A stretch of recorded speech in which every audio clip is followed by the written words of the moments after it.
pour embarquer dans ces transformations, on a besoin d'une montée en compétence des collaborateurs sur ces questions. Elle est absolument nécessaire.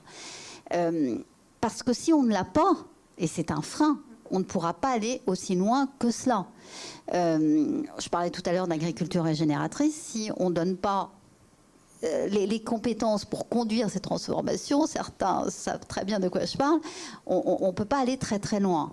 Et donc je pense que concevoir du coup ces programmes de formation qui ne sont plus de la sensibilisation, on s'est tous gargarisés et c'était une première étape nécessaire d'avoir fait des fresques du climat, 1,2 million de collaborateurs en France ont suivi ces fresques, c'est fabuleux.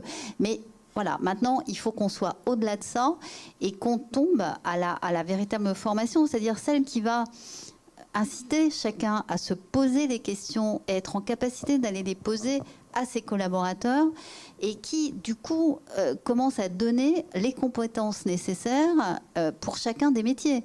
Pour le sourcing, pour la RH. La RH, comment intégrer ces dimensions-là dans des politiques de recrutement, par exemple. Bon.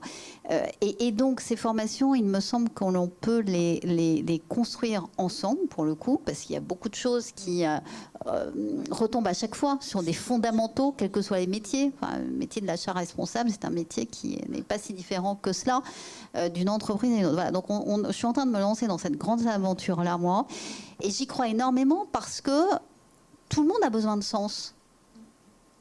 Pour être acteur de cette transformation, a besoin de sens et donc a besoin de compétences et d'apprentissage de ces compétences.